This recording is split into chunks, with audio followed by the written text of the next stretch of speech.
Intentar que los niños se entretengan mientras aprenden lleva siendo uno de los objetivos de la enseñanza básicamente desde que el concepto de enseñar existe, pero con la entrada de los 2000 este entretenimiento se digitalizó en forma de juguete y si hay alguna empresa que lo ha intentado con todo lo que ha podido, esa es Leapfrog. ¿Quieres conocer la historia de una de las líneas de productos más icónicas de hace una década y media mientras vemos sus orígenes, cómo funcionaba, colaboraciones, versiones, series, cómo perdieron el norte y si siguen funcionando a día de hoy? Pues ponte cómodo que comenzamos.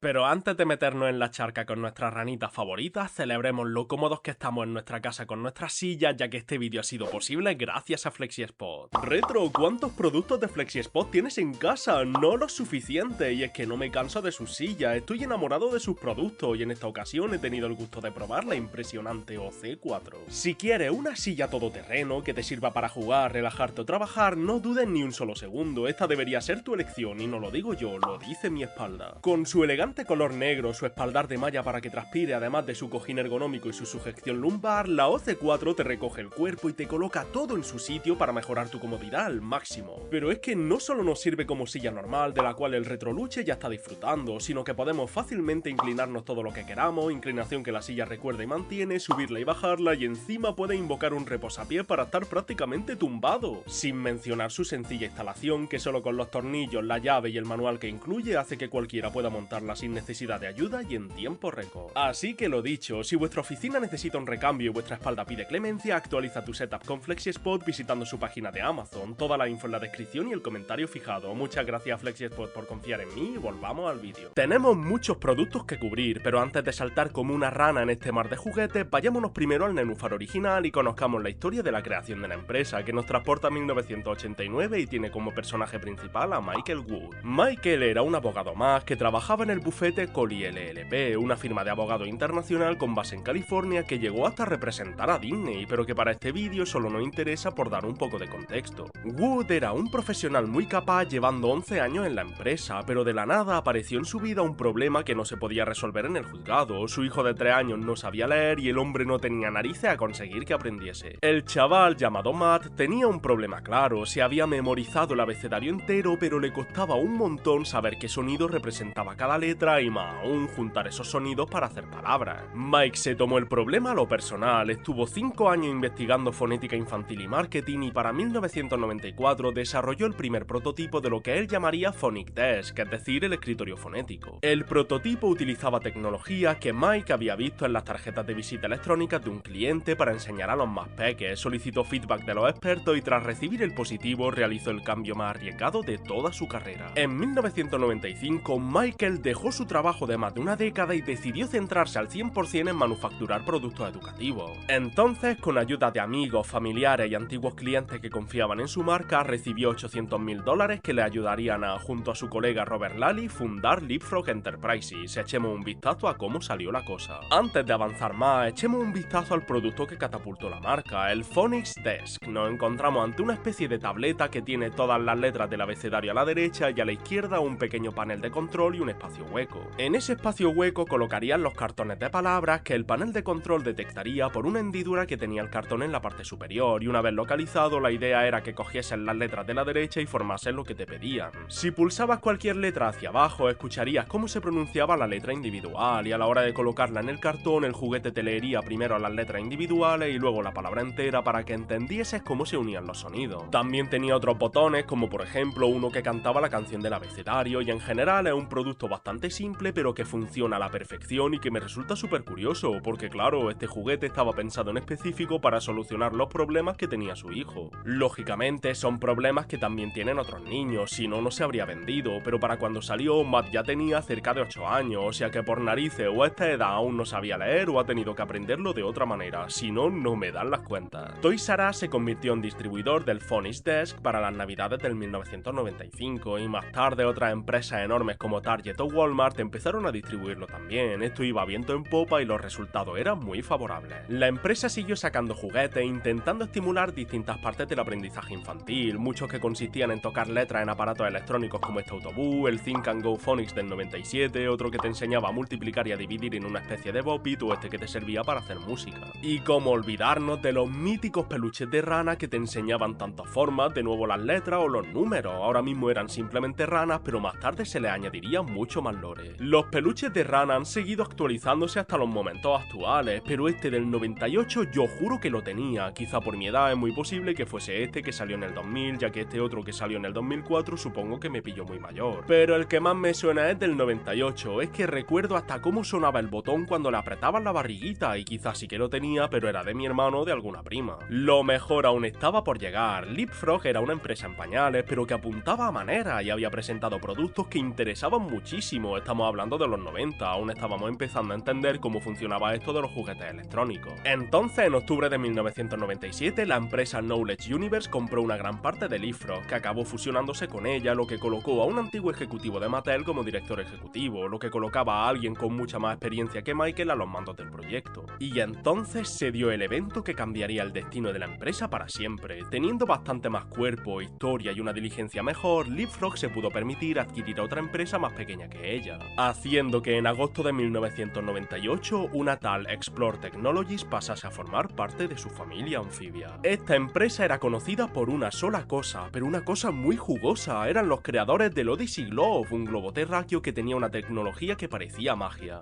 Del juguete salía un lápiz, y cuando lo usabas para pulsar algún país, el aparato te decía su capital, población y alguna curiosidad más. Leapfrog era ahora dueña del lápiz mágico que hacía que el plástico hablase, y decidió utilizarlo para su próximo juguete, creando así en 1999 el mítico, icónico, increíble e impresionante LeapPad. A continuación, conozcamos todo sobre el producto insignia de la marca, al lío. Estoy seguro que muchas personas han entrado en este vídeo por el LeapPad. De hecho, yo he hecho este vídeo por él, ya que lo tuve de pequeño, y como he dicho, es sin duda alguna la obra magna de Leapfrog. Inventado originalmente por Jim Margraf, el fundador de Explore Technologies, esto rezuma carisma. A ojo inexperto, el LeapPad es simplemente una especie de atril para sujetar un libro, pero lógicamente hay muchísimo más en esta carcasa de plástico. Plástico que venía en verde y azul, en azul y en gris translúcido, en blanco y verde azulado o en rosa y morado, porque como ya hemos comentado, los jugueteros de los 90 pensaban que si las niñas tocaban plástico que no fuese rosa, literalmente se morían.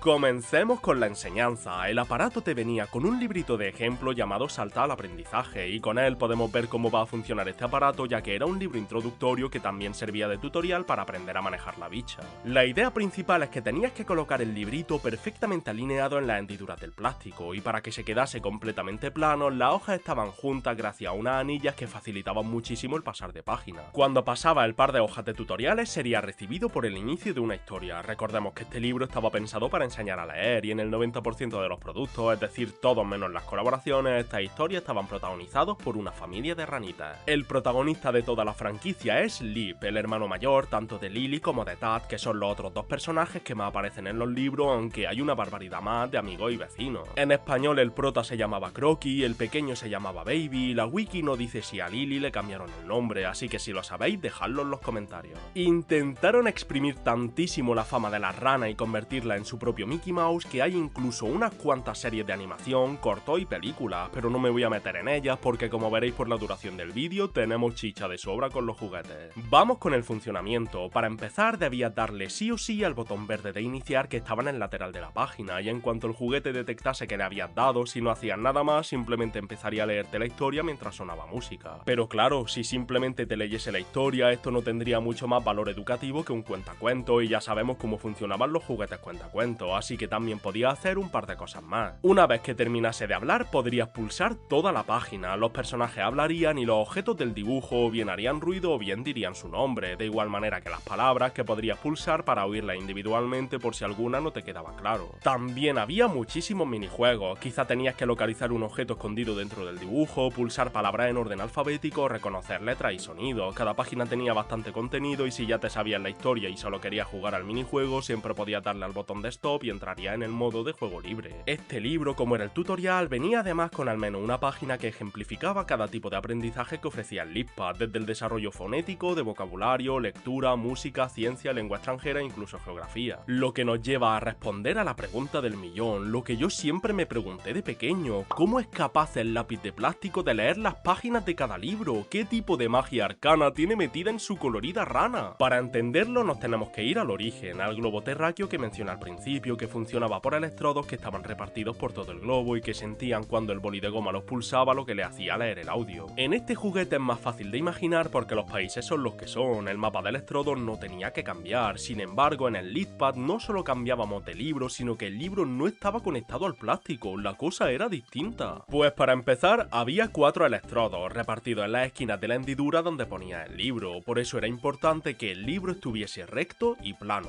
Cuando tú pasabas de página tenías que pulsar el botón de listo, que estaba siempre en una posición diferente, iba bajando cuanto más avanzaba en el libro. Esto era lo que los electrodos utilizaban para reconocer en qué página estaba. Una vez que ya sabían en qué página estabas por la posición del botón de listo, cuando pulsabas en cualquier otro lugar, los 4 electrodos la triangulaban y como la página era siempre igual, sabían qué palabra o sonido debían cargar. Es algo súper imaginativo y que me parece impresionante. Lo que sí que una vez que lo sabes, puedes trampearlo aunque sea para hacer el tonto, porque puedes pulsar la posición del botón de listo que no corresponde a la página en la que está y el libro no reconoce bien tus pulsaciones, pero quitando eso, mis 10 para los ingenieros. Como el de saltar al aprendizaje era el tutorial, con tan solo encender el aparato ya comenzaba la lectura, pero para el resto de libritos, que lógicamente se vendían por separado porque nos gusta enseñar pero más nos gusta cobrar, se necesitaban cartuchos. Muchísimos de los libros que podías comprar era lo que te espera. Las aventuras de las ranitas que vivían en Villa Alfa estaban recogidas bajo el sello de las aventuras de aprendizaje de Alphaville y se centraban en uno de los tipos de aprendizaje que hemos mencionado. A lo mejor tenía a Crocky yendo a comprar para aprender a contar, o el Fiesta in the House, que no es el título de un vídeo del Rubius del 2012, sino un libro bilingüe, y en la portada de cada uno de los libros tenía una ventanita que te indicaba todo lo que iba a aprender con este título. El LeadPad original contó con 26 libros, entre los que pudimos ver un par de colaboraciones, entre las que se encuentran Winnie the Pooh o Peter Pan, pero esto no sería nada con lo que veríamos más adelante. Y es que la reacción del público general al LeadPad fue una absoluta locura, se convirtió rápidamente en uno de los productos más top de las navidades, ganó premio a juguete del año y esta fama siguió durante el año siguiente, alcanzando 160 millones de dólares en ventas para 2001. El LeadPad había hecho que Leapfrog reventase todo lo establecido, que se colocase como uno de los grandes jugueteros en el ámbito del entretenimiento infantil, y esto se tradujo en expansión, creación y dominio absoluto del mercado. LeadPad recibió su segunda generación que duró del 2001 al 2007 con más colores y una versión exclusiva de Spider-Man como todo producto debería tener. Esta era la que yo tenía, aunque ahora solo sé dónde está el cartucho y según su copyright me lo regalaron en 2004. Esto fue tan exitoso que la segunda generación se lanzó en Japón de manos de Sega Toys. Allí se llamó el CocoPad y tuvo una versión exclusiva de Shima Shima Tora no Shimajiro, que es una serie infantil súper popular por terreno nipón. La segunda generación, que traía pocas mejoras a excepción de un botón de apagado, introdujo el grueso de los libros de la franquicia, y en estos años cuando la máquina de los crossovers reventó. Me río yo del Fortnite. Buscando a Nemo, Monstruo S.A., Scooby-Doo, Cars, Toy Story, Princesas Disney, Spider-Man, Winnie the Pooh, Bob Esponja, Los Increíbles, Madagascar, Shrek, Ratatouille, Thomas y sus amigos, los libros del Dr. Seuss, vamos, básicamente todo lo que pudiese interesar a los niños recibiría no uno sino varios libros. Y eso claro, son los libros del LeadPad base, contando tanto primera como segunda generación, pero no os hacéis una idea de la absurda cantidad de LeadPad que hay, repasemos todos los que podamos. En 2001 se lanzó mi primer LeadPad, pensado para los más infantes de entre 3 y 5 años, era más pequeño, con una carcasa más grande y maciza para que no reventase al caerse, ya que los bebés lo iban a tirar y el libro se colocaba de manera horizontal. Esto hacía más sencillo pasar las páginas, que además contenían información mucho más básica y tenían dos caras, ya que una vez que lo habías terminado podías darle la vuelta y había otro libro. En 2002 se lanzó lo contrario, el Quantum LeadPad, que era lo mismo pero estaba pensado para niños algo más mayores, digamos que en vez de 6 a 8 años tuviesen entre 9 y 12 más o menos, y tenía libros algo más complicados centrados en matemáticas, geografía e historia. El Little Touch LeadPad es la regresión absoluta, más para bebés aún, pensado para niños que estén entre el nacimiento y los 2 añitos y pico, y estaba pensado para que la mamá o el papá leyesen el aparato con el niño. No tenía lápiz, funcionaba de manera táctil, los libros se insertaban y se mantenían en posición de manera mucho más segura, las páginas eran de plástico para que el bebé no las rompiese y tenían un cojín para que fuese cómodo ponerlo en las piernas del bebé mientras el padre tenía al propio bebé en su regazo. Cada libro tenía 3 niveles que eran realmente 3 pistas de audio, y en cada uno de ellos se centraba o bien en hacer sonido y en tocar música, en buscar forma y letra o en identificar lo que ha tocado. Además, según la wiki, es el que mejor se escuchaba de todo. La evolución lógica del LeadPad normal y corriente, el que estaba pensado para chavales de 5 a 10 años, se lanzó en mayo de 2003, se llamaba LeadPad más escritura y supongo que os imagináis cómo funcionaba. En esta ocasión el stylus no era simplemente un lápiz con una punta de goma, sino que tenía una punta de grafito, es decir que era un lápiz, aunque en el anuncio parece más bien un boli, y por ello es el único LeadPad quitando mi primer LeadPad que tiene libros exclusivos. Estos tenían hojas en las que se podía escribir y el propio cacharro reconocía lo que estaba escribiendo, así que tenía un montón de actividades relacionadas con escribir letras, podrás hacer cuentas básicas o dibujar formas. De los siguientes hay menos información. El LeapPad más micrófono, como su nombre indica, estaba pensado para grabarte y utilizar tu voz para o bien responder a los propios personajes o bien responder a preguntas, y con el tiempo mezclaron ambos y se lanzó el LeapPad más escritura y micrófono. Y para finalizar, la última entrega básica del LeapPad, como lo comprendemos, que salió en esta floreciente época de los 2000, fue el LeapPad Pro, que estaba pensado de nuevo para ser una versión actualizada del LeapPad Quantum. Es decir, que era el juguete pero orientado a niños mucho más grandes y que trajo como novedad libros que eran directamente eso, libros llenos de palabras, con apenas fotos ni dibujos y con preguntas de comprensión lectora y demás. Y con eso hemos acabado con la época clásica del LeapPad, aquella en la que tenía el aparato, el libro físico y metía el cartucho para que lo reconociese, pero eso no significa que hayamos terminado de hablar de la marca, porque a continuación veremos cómo Leapfrog se adentró en el futuro. Aunque bueno, eso de que se adentró a finales de los 2000 es un poco mentira, ya que si viajamos de nuevo al pasado en nuestra línea temporal veremos algo, una bifurcación. Y es que todos fuimos engañados, pues otro juguete fue forjado, ya que aprovechando el tirón del LeapPad, el 7 de octubre del 2003 la empresa sacó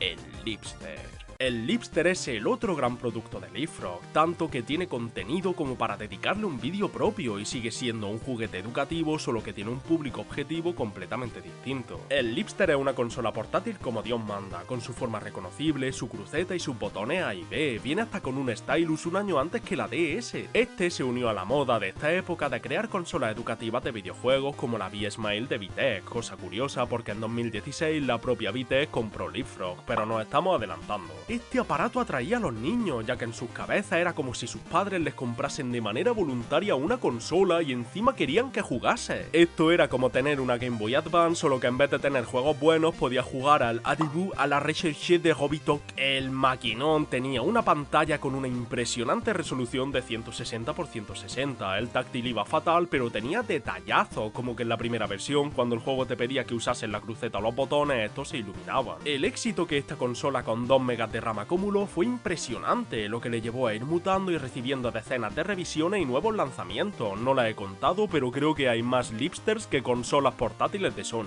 Tenemos la original, que recibió un nuevo diseño en 2005, año en el que más tarde recibiríamos la L-Max, que era la misma consola pero mejorada, con 5 juegos exclusivos y versiones de los juegos antiguos, ya que su mecánica era que se podía conectar a la tele para jugar en grande. Más tarde, en 2006, la empresa sacó la Leapster TV, que en esta ocasión no era una consola portátil, sino una de sobremesa. Todos los juegos sin restricciones funcionaban en ella y para resolver el problema de los apartados táctiles hicieron este mando. Esto es una locura, mirad el tamaño de ese botón A y ese botón B, y el joystick tiene que ser lo más gustoso del mundo. Seguro que era complicado para los niños manejar el táctil en la tele desde ese cuadrado del mando, pero a veces hay que sufrir para servir. En algún momento tenía que pasar y en 2008 finalmente se lanzó la secuela que todos estábamos esperando, el Leapster 2. La pantalla era igual, pero ahora tenía 8 veces más memoria RAM, aunque eso tan solo es 16 megas, y podía conectarse a un puñetero ordenador. En el ordenador podías crear tu avatar, descargar juego a una SD y conectarla vía USB, aunque el cargador se le resistía, porque todas y cada una de las consolas utilizaban 4 pilas AA, excepto la de sobremesa, claro. ¿Por qué se utilizaba 4 pilas C, de las más gordas, las que vienen en paquetes de 2? Porque ¿para qué narices iba a necesitar más? ¿Cómo tiene una consola de sobremesa a pila, que salió en 2006, que ya existía la Play 3? Mientras la fiebre del Leapster pasaba, en 2008 Leapfrog intentó colar algo nuevo, la Digi, que no sé ni cómo pronunciarlo y que era mucho más potente que las que hemos mencionado, ya que podía incluso mostrar gráficos en 3D. Esta sí que es otro rollo, utilizaba Linux, tenía batería, cartucho exclusivo y se conectaba a internet, podías crear tu usuario, avatares, vamos, de todo. Solo que fue un absoluto fracaso porque por algún motivo la publicitaron como una consola real, no una educativa, y encima intentaron interesar a personas en la universidad, universitarios mayores de edad, a lo que no ayuda que tuviese problemas en la base de carga tan graves que llevó a que cerca de 40.000 unidades tuviesen que ser devueltas a Leapfrog y contase con tan solo 16 juegos, aunque algunos eran tan buenos que recibieron Portal Leapster. En específico recibieron Portal Leapster Explorer, la entrega del 2010 que tenía nuevos cartuchos, era compatible con los del Digi como ya he dicho, de nuevo tenía Linux y se podía conectar a internet para descargarse aplicaciones directamente desde el Leapfrog App Center. Te venía hasta con una mascota virtual virtual integrada que con el tiempo fue porteada a la última versión de la consola, el Lipster GS Explorer del 2012, que es mucho más potente, refinado y tiene todo lo que ya hemos mencionado. El mundo del Lipster es una locura, no solo por la cantidad de versiones que tiene, sino por los juegos. Todos estaban hechos en Flash, lo que hacía que ningún third party pudiese lanzar títulos. Pero es que quitando las consolas que tenían los suyos propios, para las que compartían cartuchos, se lanzaron más de 70, entre los que tenemos franquicias tan grandes como Star Wars, los X-Men, Bob Esponja o Batman. Estos juegos, lógicamente, son educativos y son lo que te esperas, pero según la comunidad hay joyitas. Por ejemplo, dicen que el juego de Sonic X es de lejos el mejor, más que nada porque parece un juego de Sonic normal más que uno de hacer cuentas. Los gráficos estaban bien, sin más, pero todos, en especial los de la Digi, se publicitaban como gráficos de nueva generación que para nada cuadraban con el año en el que estábamos y lo que podían hacer otras consolas reales. Y bueno, puede que algunos estuviesen bonitos, pero he visto gameplay y el cacharro va como a 15 FPS. Si tienes más años que dedos en las manos, esto no sirve para nada. Pero de lejos lo que más me ha sorprendido es que el fandom de las Lipster sigue vivo, y es gracias a la emulación. Hay muchísimas personas que han destripado estos sistemas y lo han convertido en máquinas que emulan Game Boy e incluso Play 1, lo cual me fascina.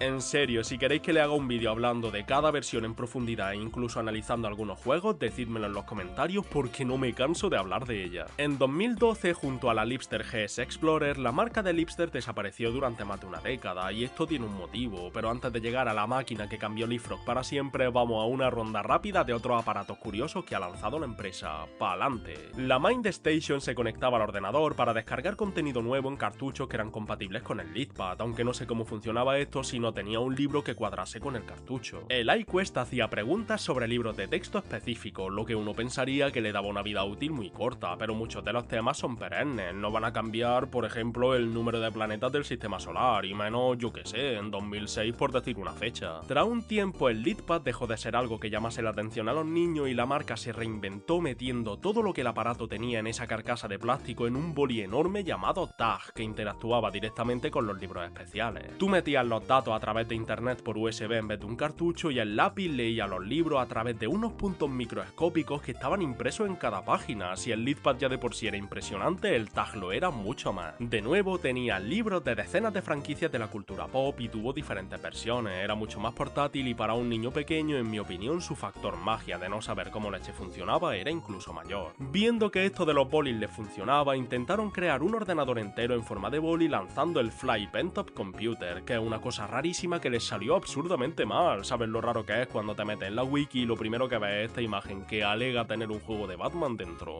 No preguntéis. La Clickstar era el típico ordenador de juguete que en la época se veía en todos lados, solo que mejorado. Era un teclado que se conectaba a la tele y al que le podía insertar cartuchos exclusivos que tenían juegos. Se lanzaron 13, tenía otra mascota virtual y no hay mucha info online. De igual manera que la CPT, que directamente era casi más de Disney que de Leapfrog. Tuvo 12 juegos, de los cuales 4 se vendían por separado y 8 venían instalados, una buena oferta, y la gracia es que esta consola se manejaba con el cuerpo. A lo que me refiero es que tenía una esterilla como la del DDR que manejaba los juegos, además de un joystick enorme. En la época había muchas de estas, pero no sé si había alguna tan sinvergüenza como para pedirte 8 pilas C, 4 para la consola y 4 para el mando. ¿Recordáis la Lipster TV? Claro que sí, la he mencionado hace literalmente 4 minutos, pues como el nombre ya no vendía, en 2014 lanzaron la Lip TV, que es simplemente un aparato que funcionaba por detección de movimiento, es decir, una consola clónica de la Wii como las decenas del momento. Solo que no era el momento. Para este año la Wii llevaba en el mercado 6 años, es que había salido hasta la Wii U. ¿Quién iba a comprar esto un año más tarde del lanzamiento de la Play 4? La consola en sí es un despropósito, está a 720p, su diseño parece el de un vídeo de 2005 que nos enseña que así será la Xbox 720 en 2011, el mando es un círculo con 2 mangos que se giran según el juego y funcionaba por SD. Es decir, que los cartuchos eran simplemente SDs con adaptadores, lo que hace que puedan meter juegos custom, que viendo lo que hacen los modders con las Lipster, miedo me da de lo que son capaces de hacer. Porque es que de verdad, con las consolas de Leapfrog puedes hacer lo que te dé la gana. Si metes los archivos de una Digi en esta cosa, por la cara funcionan los juegos. Es que son de coña, y me ha hecho muchísima gracia que la wiki se pare a mencionar que no se planea sacar juegos para esta consola específicamente en Francia. Seguro que me he dejado alguna, es dificilísimo encontrar info de las más raras, pero visto eso podemos pasar al motivo por el que el Lipster estuvo desaparecido tantos años. Lo que más dinero le dio a la empresa en todo el 2010, posiblemente lo más aburrido de todo el vídeo. Ha llegado el momento de hablar de las tablets. Esto es como ver al héroe convertirse en villano. La empresa que que se volvió famosa por incentivar que los niños leyesen y aprendiesen con eso, se tiró buena parte de una década con su producto más exitoso siendo simplemente una tablet que para McHenry se llamaba LeapPad.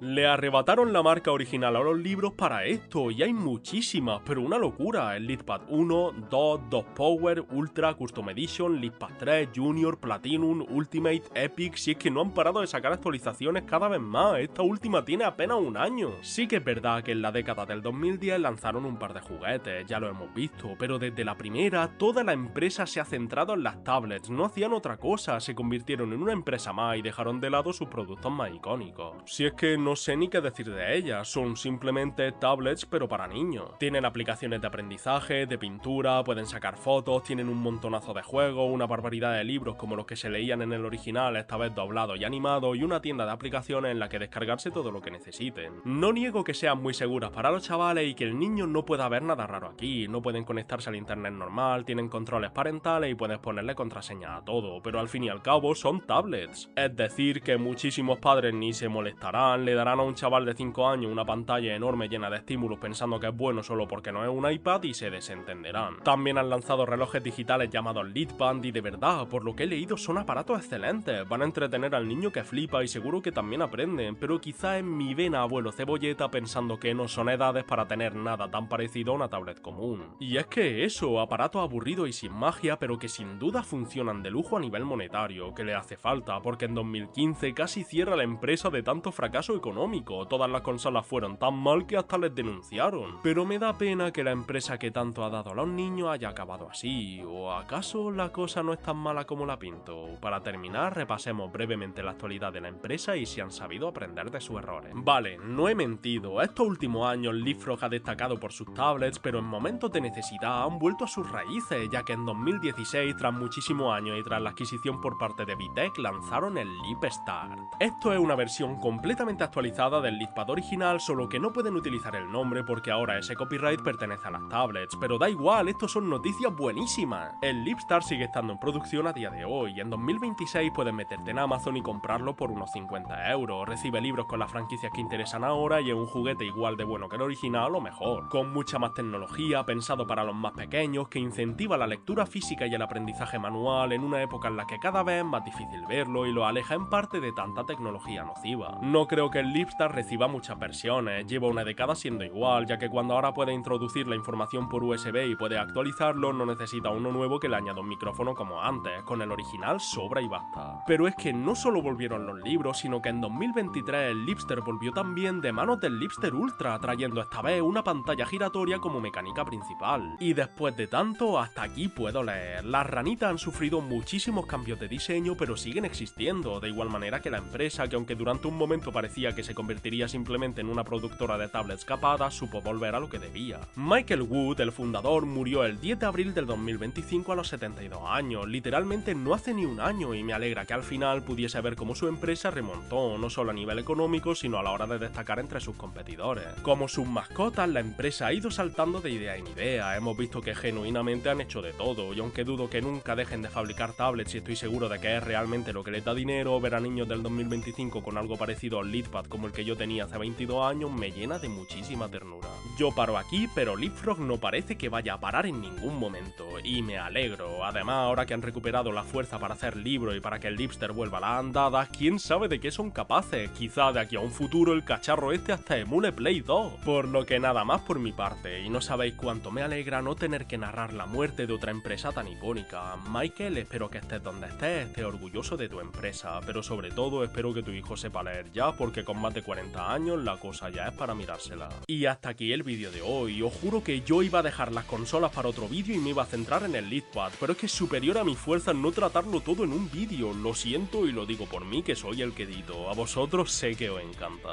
Y ahora sí, gracias por ver el vídeo hasta el final, si quieres ver más sabes dónde estoy, si quieres apoyarme sabes cómo hacerlo, sois los mejores, nos vemos la semana que viene, chao. Las mascotas publicitarias solo sirven para publicitar productos y normalmente no nos intentan contar nada, quizá alguna temática tontorrona en los comerciales, pero nada más. Pero entre ellas tenemos una que habitualmente contaba historias en distintos anuncios con diferentes secundarios, escenarios y villanos, me refiero como no al famosísimo Cap'n Crunch. ¿Quieres conocer la historia de una de las mascotas más ricas en lore del universo del cereal? Sus distintos arcos argumentales, origen, personajes, diseños, anuncios, referencias, merchandising, su videojuego y cómo técnicamente es un criminal ante el gobierno de Estados Unidos? Pues ponte cómodo que comenzamos. Si quisiéramos ir al inicio absoluto de nuestra historia, deberíamos movernos a la fecha más antigua que hemos tratado en el canal, al 4 de septiembre de 1877, hace 148 años, cuando en un Estados Unidos que llevaba apenas 100 años existiendo, se fundó la compañía Quaker Oats. Quaker Oats Company es prácticamente la empresa a la que le debemos la idea del cereal para el desayuno, ya que fueron ellos los que introdujeron la caja cuadrada en 1915 y los que nos ofrecieron la primera mascota de cereales de la historia. Este es el hombre que aparece en su logo, conocido a secas como Quakerman, que empezó a aparecer en los paquetes en 1909 y aunque se parezca al filósofo William Penn, en principio no representa ningún humano real, seguro que lo habéis visto en alguna serie como en Los Simpsons. Pero bueno, avancemos un par de décadas para no perdernos, prácticamente un siglo, y es que para 1960 la empresa ya se había colocado como una de las más grandes en este ámbito y estaba realizando investigaciones para lanzar un nuevo producto. Descubrieron que los niños buscaban y compraban los cereales que tuviesen mascotas de dibujos animados en la portada y que los alimentos que estaban crujientes y no blandengues vendían un 10% más. Juntaron esas dos ideas y obtuvieron un producto legendario.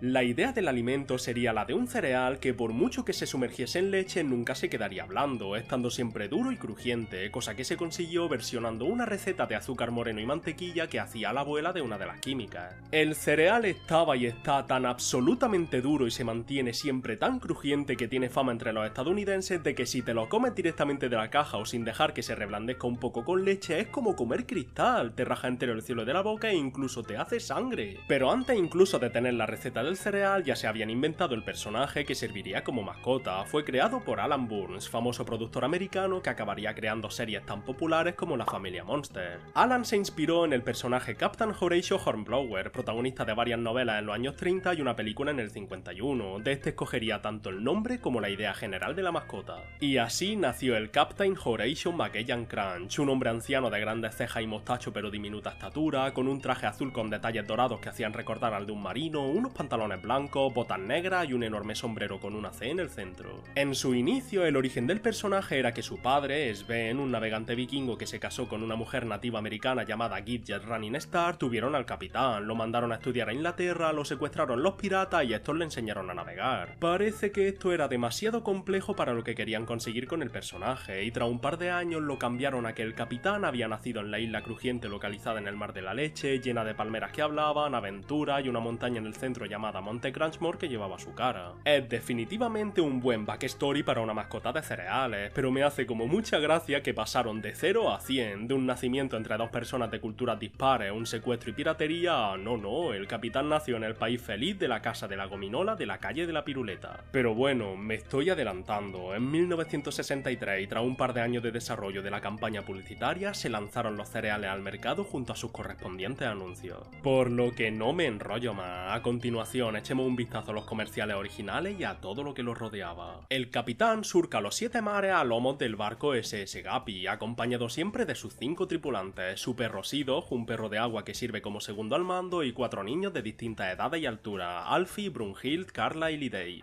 Los niños están aquí para ayudar al cereal a vender más con los más peques, y si no os habéis dado cuenta, sus 4 iniciales son literalmente las 4 primeras letras del abecedario, y la verdad es que el diseño del capitán es el único que se salva de no ser absurdamente genérico. Si os habéis fijado, en todos lados, tanto en las cajas de los cereales, como en los nombres oficiales, como en las wiki y anuncios, se refieren al personaje como Cap'n Crunch, no Captain Crunch, es decir, con una abreviatura. Esto se debe a que la actriz de Brunhild, que seguramente sería muy pequeña cuando grababa sus líneas, se equivocó, se le trabó la lengua y lo pronunció así, pero a la gente le gustó tanto y le pareció tan mono que directamente lo dejaron, aunque por comodidad yo me voy a referir a él como capitán. Los anuncios originales tienen todos prácticamente el mismo formato, animaciones de 1 minuto justo en el que nos cuentan una rapidísima historia con inicio, nudo y desenlace, siendo que en todas las ocasiones sin falta el problema al que los personajes enfrentan se resuelve gracias al cereal. Por ejemplo, aquí tenéis literalmente el primer anuncio que se hizo jamás, que ya tiene 62 años y en el que el problema es que no puede despertar a los niños ni a cañonazos. Pero al abrir la caja de cereales y susurrar si alguien quiere, vemos una estampida de personajes que no tienen nada que ver. Aparece hasta gente que no está en el barco. Estoy hasta yo, solo que la cámara no me pilla. Es muy gracioso y ya marca el tono para todos los demás. Esta es una de las excepciones, porque en el 90% de los anuncios de los 60 y los 70 los problemas los causaría el villano principal de la franquicia, Jean Lafoot, el pirata descalzo. La misión de Jean siempre será intentar abordar el barco para apoderarse del cargamento de Captain Crunch que tiene el capitán y descubrir el secreto de por qué están tan buenos y crujientes. Jean tiene un marcado acento francés, su propia tripulación y su barco. Hay muchas veces que consigue atrapar al capitán y está a punto de salirse con la suya, pero como no, gracias a los niños o al perro, siempre sale mal parado. Otro de los antagonistas que hay en esta época, aunque mucho menos importante, es Magnolia, una mujer que acompaña a Jean en algunos anuncios y que está locamente enamorada del capitán, intentando siempre trabajar para que ella se lleve al hombre y su compinche los cereales. Las tramas de los anuncios son muy variadas, tenemos desde ataques de los indios más estereotípicamente racistas del 65 que te puedes echar en cara, a parodias de programas de televisión, hasta el capitán encontrándose con Magallanes y ofreciéndole los cereales para llevárselos de vuelta a España. Y es que, como he dicho antes, aunque los anuncios son cortos animados que bien podrían ser episodios de una serie, tenían que promocionar el producto, y para ello siempre hacían lo mismo. O bien le dan de probar el cereal al malo de turno y está tan bueno que le hace cambiar de opinión y los libera, perdona o lo que sea, o utilizan lo crujiente que está a la hora de masticarlo para hacer ruido y engañar radares a los piratas enemigos o para llamar la atención de sus compañeros si están perdidos. El eslogan que tenía la marca era el de tiene maíz para crujir, avena para golpear, refiriéndose al sabor, y se mantiene crujiente incluso en leche, y para demostrarlo metían el cereal en el agua del mar, en leche, otro líquido y siempre salía crujiente. Madre mía, ¿cómo lo consiguen? Parecen dibujos animados. Están animados por el legendario animador Jay Ward, creador y productor de una enorme cantidad de series muy populares en los años 40, pero que por desgracia en la gran mayoría de las ocasiones no han pasado la prueba del tiempo y han sido bastante olvidados. Y no nos quedamos aquí con respecto a los grandes nombres, ya que el actor que da voz a nuestro querido Horatio Crunch es Dos Butler, voz de la mitad del elenco de series de Hanna-Barbera, siendo la más famosa sin duda el oso Yogi. La voz que le da el capitán es súper graciosa, va como arrastrando las palabras y con toda la tranquilidad del mundo a la hora de hablar, lo que le hace sonar sabio y solemne aunque un poco loco, perfecto para el personaje. A partir de los 80 podemos empezar a ver cambios con respecto a lo que hemos visto hasta ahora, que se parecía tanto que podía poner distintas partes de 3 anuncios distintos seguidos y parecían el mismo. Esto se debe a que en 1984 la empresa animadora original dejó de lado el proyecto, llevaban 20 años animando anuncios del capitán y por lo tanto querían moverse a otras cosas porque ya no les parecía divertido, lo que hizo que sí o sí las cosas cambiasen. Los comerciales tienen mucho más color, están mejor conservados porque tienen menos años y el capitán ha sufrido el primer cambio de diseño que se mantendría durante décadas, ha pegado un estirón considerable, tiene mucha más barbilla y se le han acomodado todas las facciones. Pero si tengo que mencionar algo que me ha llamado la atención de esta mascota, lo tengo claro, el plantel protagonista iba cambiando y se añadían y quitaban personajes dependiendo de dónde estuviesen. Por ejemplo, siempre tenemos a nuestros 6 protagonistas, pero en el 69 un chaval afroamericano se une al grupo y está con ellos hasta el 71, siendo más curioso que a partir de los 80 empezaron a aparecer distintas criaturas que anunciaban sus propios cereales y que vivían en sus propias islas. Entonces esto pasaba a ser One Piece, los personajes se tiraban unos cuantos anuncios en las diferentes islas de las que provienen los cereales y conocían al monstruo que sería su mascota. Por ejemplo, para promocionar los de Mora, sí, los del meme de Ups, al Berry, se fueron a la isla de las Moras donde habitaba el Crunch Berry Beast, que fue protagonista durante un montón de anuncios. Y lo mismo pasó con la inclusión de Smedley el elefante con los cereales de crema de cacahuete en un arco que tenía como villano al pájaro de la mantequilla de cacahuete. Luego fueron a la isla de Chaka el de Blob, una masa de galletas de chocolate que podía cambiar de forma y anunciaba los de chocolate, y sin moverse del barco fueron visitados por la ballena blanca Vilma para anunciar los de vainilla. Es que hasta el mismísimo Jean Lafoot tuvo su propio cereal y los anuncios lo volvieron coprotagonista durante un tiempo, aunque esto fue en los 70 o los 60, es decir que la idea de que cada sabor tuviese su mascota auxiliar ya estaba ahí. Esto me ha llamado muchísimo la atención, me he visto una barbaridad de anuncios y no solo son graciosos, están magistralmente animados y tienen unos diseños súper de los años 60 chulísimos, sino que me fascina ver cómo las tramas y los protagonistas cambian a tiempo real con los cereales que había en los supermercados. A lo mejor paraban el barco en una isla, se tiraban ahí un par de anuncios y el propio capitán llamaba por teléfono a la empresa de cereales rompiendo la cuarta pared y diciéndoles que había encontrado algo en esta nueva isla que tenían que probar. Lo que más me ha sorprendido es que viendo algunos anuncios me daba la sensación de que los niños, en especial la niña mayor, habían crecido, le había cambiado la ropa, la voz y el diseño en general. No sé si es a propósito o si se mantiene a futuro, pero si me dices que no son imaginaciones mías y estamos hablando de una mascota de cereales con arcos argumentales claros y donde los personajes crecen, yo, nunca mejor dicho, me bajo de este barco y aplaudo. Pero lo realmente interesante de esta época es que cambiaron completamente, ya no de arco argumental sino de temporada, hicieron borrón y cuenta nueva y ya no había perros, ni niños, ni piratas. El capitán se enfrentaba él solo a un ejército llamado los Soggies y a su tiránico líder robot, Squish the Shogmaster. Durante años el capitán estuvo cara a cara con un ejército de elementales hechos de leche capitaneados por un robot enorme que anunciaba gritando a los cuatro vientos que el desayuno estaba perdido. Los poderes de los Soggies eran que todo lo que tocaban lo dejaban blandengue, pero el cereal del capitán estaba tan crujiente que era lo único del planeta Tierra que podía pararlo y por ello debían acabar con él y tuvieron su debut con una miniserie / concurso. Durante 3 minutos y medio de publicidad dividido en 5 anuncios que duraron todo el 86 podemos ver cómo los monstruos consiguen encerrar al capitán detrás de una de estas 3 puertas y nosotros comprando cereales y llamando a un número de teléfono deberíamos decir en cuál estaba. Para ello había que conseguir las 3 pistas que estaban separadas en 3 cajas distintas y si era uno de los que habían acertado ganarías tu parte del botín de $1.000.000 que ofrecían, que en este caso era de $100. Después de mandar las pistas veíamos cómo el anuncio avanzaba, los niños conseguían 3 llaves de colores y ahora había que acertar tanto el color de la llave como el de la puerta. Tras otro tiempo vimos que la respuesta final era la llave morada en la puerta amarilla y así rescatamos al capitán. Desde este momento los personajes aparecieron en muchísimos comerciales, estando este en stop motion que me parece chulísimo y un concepto que en general me encanta porque me parece súper llamativo visualmente ver cómo todo lo que tocan literalmente se derrite. Pero de nuevo, no entiendo por qué eliminaron por completo los personajes de los anuncios de los 70, es que mirad los niños que aparecen, porque no podían ser estos los 4 marineros, ¿y dónde está el perro? Por favor, que alguien me diga que el perro está bien. En 1988 sufrimos una pérdida enorme, y es que el actor de voz del capitán, Dos Butler, falleció a los 71 años dejando el personaje huérfano de la voz que lo llevaba acompañando 25 años.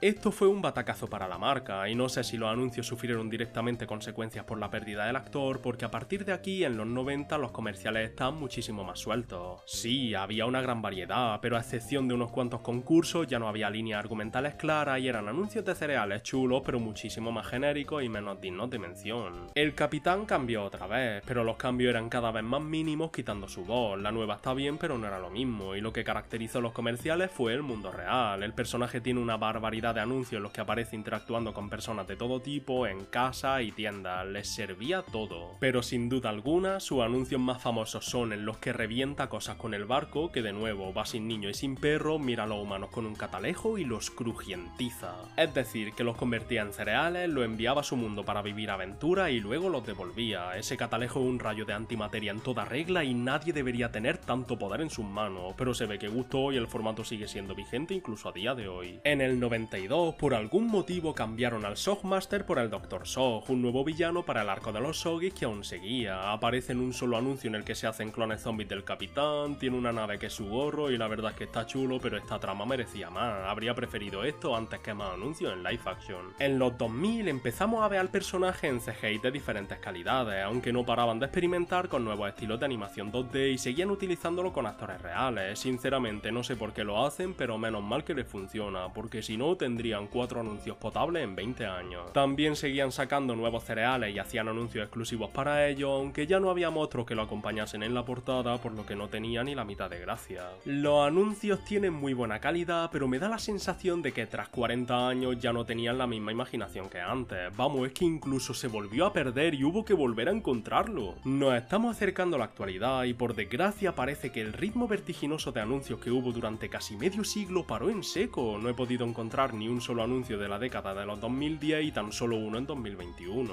Y este es literalmente baiteo nostálgico, en el que un adulto que está siendo acribillado por problemas de la vida adulta como trabajar huye con el capitán al barco durante 20 segundos. El personaje tiene un CGI horrible y el comercial en sí es bastante decepcionante. Pero antes de terminar quiero dejarnos con mejor sabor de boca, y es que también en 2021 se estrenó el Captain Crunch Show, unos cortos animados que ponen a nuestro capitán marino favorito como presentador de un late night con invitados de todo tipo. La animación es muy básica y el diseño del propio capitán no me gusta mucho, aunque no diste mucho de lo que ya hemos visto anteriormente, y el humor es bastante bueno y me ha hecho mucha gracia, por ejemplo, ver al hombre intentando tuitear desde un teléfono del año 3 a.C.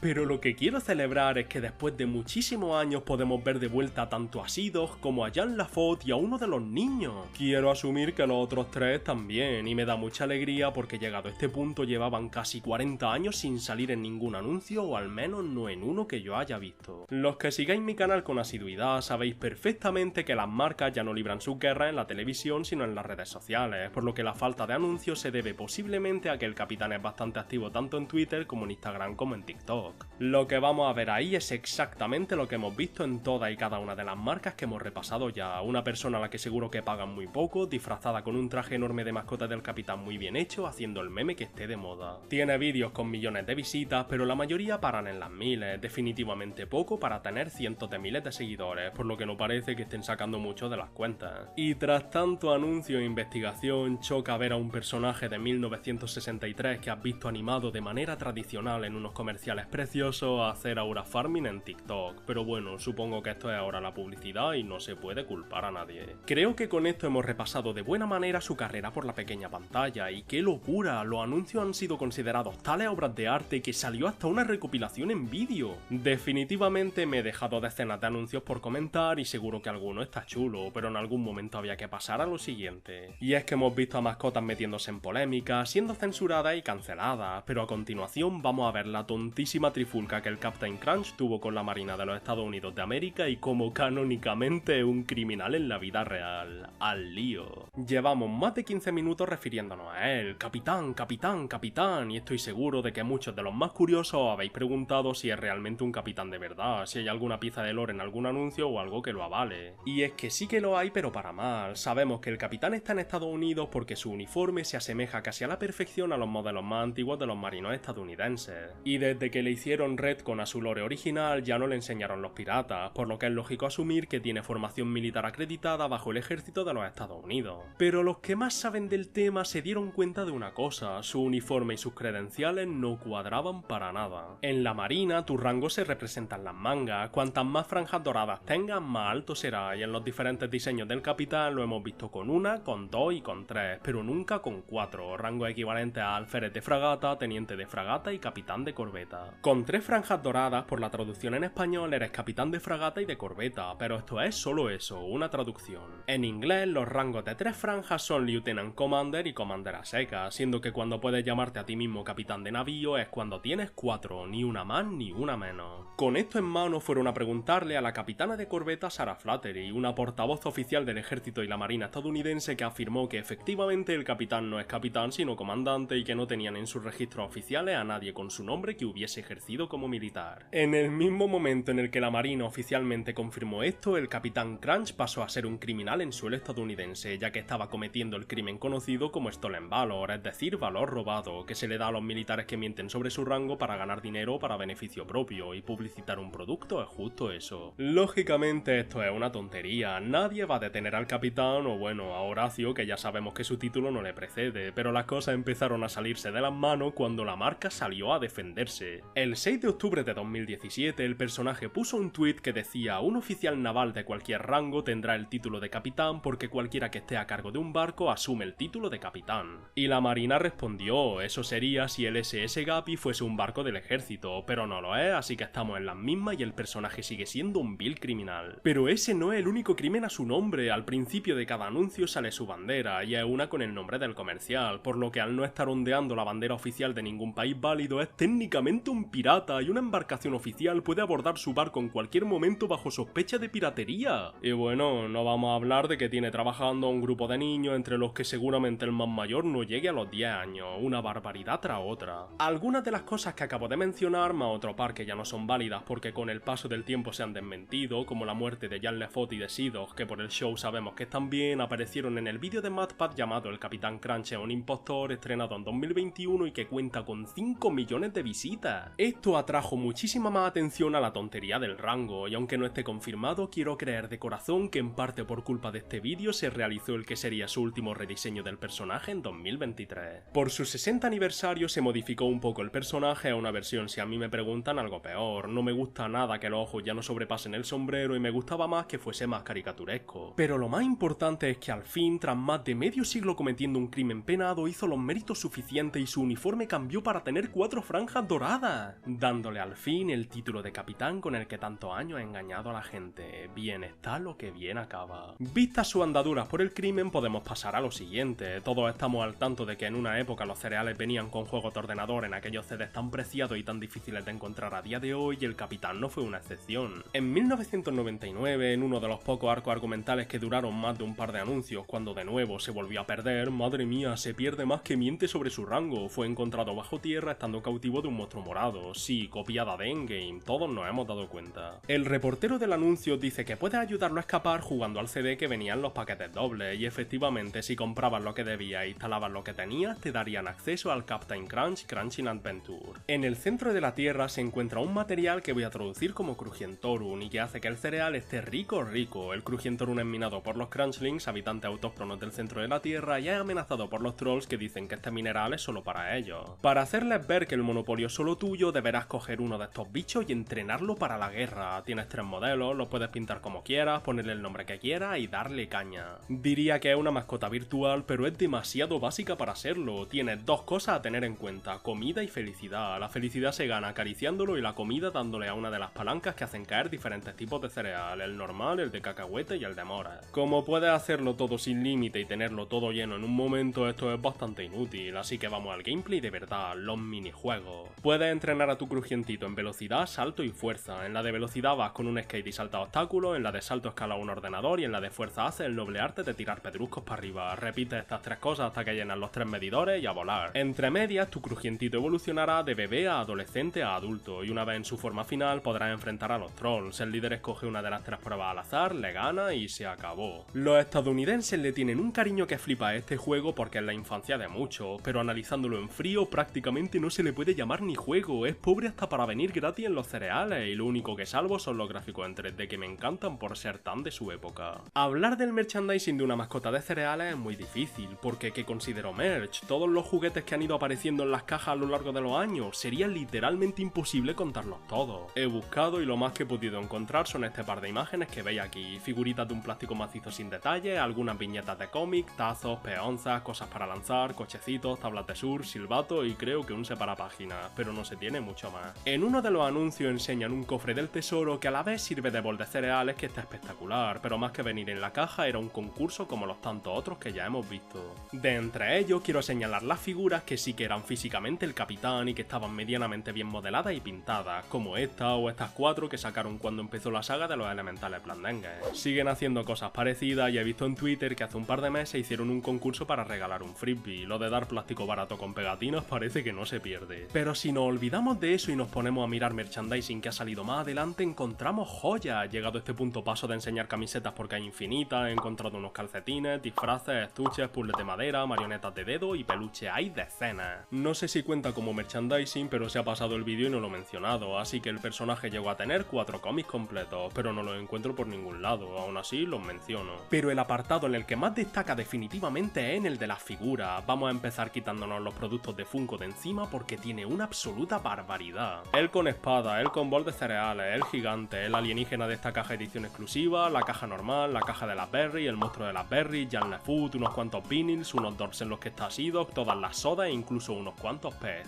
Mira que yo mismo tengo 50 Funko y la línea de Ad Icons me encanta, pero es que cuando las mascotas solo tienen este tipo de figuras me da hasta rabia, los diseños son chulísimos, pueden dar mucho más juego. Menos mal que este lo da. Tenemos estas figuras articuladas de él y LeFoot que salieron en 2001 y son la leche, estas huchas de goma mucho más antiguas, un set de 4 figuras que se enviaban por correo, un bote de galletas precioso e incluso esta parodia en la que las mascotas de cereales están gordinflonchas. Para terminar, toca mostrar las referencias y colaboraciones que he podido encontrar, que por desgracia han sido poquísimas. En cuanto a colaboraciones, he encontrado esta con una marca llamada Kiz, asumo que de moda, que pone a nuestro perro de mar favorito vestido de una manera que no sé ni describir, y el resto son de otras comidas donde a ese producto se les da el sabor del cereal. Yo me esperaba encontrar muchísimas colaboraciones de series y películas en la forma de cajas especiales con juguetes temáticos, pero juro que solo he encontrado esta de Kim Possible y no tengo ni idea si hay alguna más. Por mucho que busco, parece que el capitán es bastante puretilla en este aspecto. Y si las colaboraciones son pobres, las referencias más aún. Aparece mencionado un par de veces en Futurama en la forma de Admiral Crunch, estos sabían que capitán no era, en Los Simpsons sale como 3 veces cambiando un poco su diseño un marinero genérico, y en Padre de Familia también, aunque sale rojo. Al habla el retro del futuro que está editando. He seguido investigando porque no me cuadraba que hubiese tan poco y efectivamente hay poco, pero hay un poco más. He encontrado una colaboración con Danny Phantom, otra con Burger King y se me ha escapado que sale en South Park. Y ahora sí, creo que sabemos todo lo que hay que saber sobre el Cap'n Crunch, una de las mascotas más importantes de la historia de Estados Unidos y que lleva dominando los cereales durante literalmente más de medio siglo, por algo será. El capitán es la definición perfecta de cómo llevar una mascota de manera correcta, simple y efectiva, un personaje cumplidor, el que despuntaba con algún 8,5, pero su peor nota no bajaba del 6. Es verdad que en la actualidad ha perdido su esencia, pero como todas las mascotas, no podemos culparle. Esto es como un futbolista cerca de los 40 que puede que esté jugando en una liga menor, pero no podemos ignorar cuando estaba en una de las 5 grandes. Por lo que solo me queda aplaudir al equipo tras el personaje, que aun con los cambios de animación, moda y fallecimiento de tu actor principal, han mantenido el tipo todo lo que han podido. Aunque solo pido que no hagan que se pierda de nuevo, que ya huele, y si lo hacen, que no sea en terreno estadounidense, vaya a ser que la noticia de su ascenso no haya llegado a los superiores y tengamos un disgusto que se podía haber evitado. Y hasta aquí el vídeo de hoy y uno de los titanes de los cereales. Junto a los cereales monstruos no hemos cubierto ni una décima parte, tengo que espaciarlos para no cansaros, pero si os ha gustado el vídeo estad felices, se vienen muchos más en el futuro. Vale, definitivamente el vídeo de Barbie me ha sorprendido una barbaridad, no esperaba que fuese a ir tan bien, vaya mes llevamos, espero que este sea igual de exitoso, soy una maravilla. Y ahora sí, gracias por ver el vídeo hasta el final, si quieres ver más sabes dónde estoy, si quieres apoyarme sabes cómo hacerlo, sois los mejores, nos vemos la semana que viene, chao.